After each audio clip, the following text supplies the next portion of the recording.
Welcome to Tarik Talk, a podcast exploring art, culture, and the stories that shape creative lives. I'm your host, Tarik Mendes, and each episode I sit down with artists and creative thinkers to talk about process, inspiration, and the moments that shape who we become. Thanks for being here. Let's get into today's episode. Welcome back to Tarik Talk. Walking into the Whitney Museum during the 2026 Biennial, you quickly realize that not all artworks announce themselves. Some are quiet, some unfold slowly, and some exist so subtly within the space that you might not even realize you've encountered them. The Whitney, with its open galleries and constant flow of visitors, becomes more than just a container for art. It becomes part of the work itself. Curated by Marcela Guerrero and Drew Sawyer, this biennial focuses on relationships, how we connect to systems, to environments, and to each other. It's an exhibition that asks you to be aware of your own presence, not just as a viewer, but as someone moving through space, shaping the experience in real time.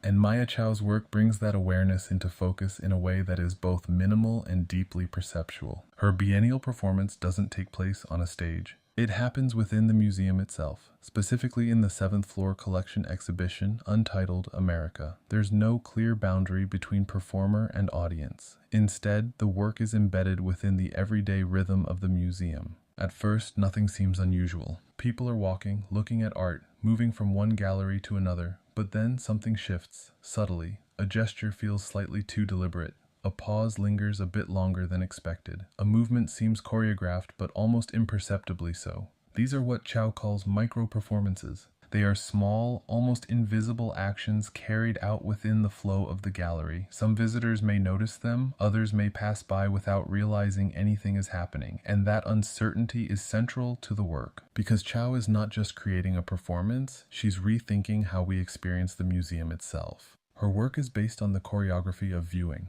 The way we walk through space, the way we approach a painting, the distance we keep from an object, the pauses, the glances, the rhythms of attention. These everyday behaviors become the material of her practice. Displayed alongside the performance are scores, sets of instructions that invite viewers to participate in these experiments. You might choose to follow them, or simply observe others who may be doing so. Either way, the boundary between artist and audience begins to blur. You become aware of yourself, of how you move, of how others move around you. And suddenly, the museum feels different. What was once a passive experience becomes active. The space becomes dynamic, shaped by the interactions happening within it.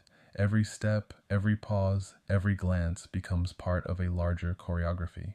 Within the context of the Whitney Biennial, this work resonates deeply. This exhibition is not just about objects, it's about relationships and systems. Maia Chao's work turns the museum into a living system, where behavior, perception, and presence are constantly in motion. The Whitney's architecture amplifies this effect. The open layout, the visibility across galleries, the movement of people through space, all of it becomes part of the performance. You begin to see the museum not as a static environment, but as something alive, constantly shifting. And what makes Chao's work so powerful is its subtlety. It doesn't demand attention. It doesn't interrupt. Instead, it invites awareness. You might leave the gallery and only later realize that what you experienced was not just observation, but participation. That you were part of the work, whether you intended to be or not. And within the Whitney Biennial 2026, Maia Chao's practice becomes a quiet but profound reminder that art doesn't always sit in front of you. Sometimes it happens all around you, and sometimes it happens through you.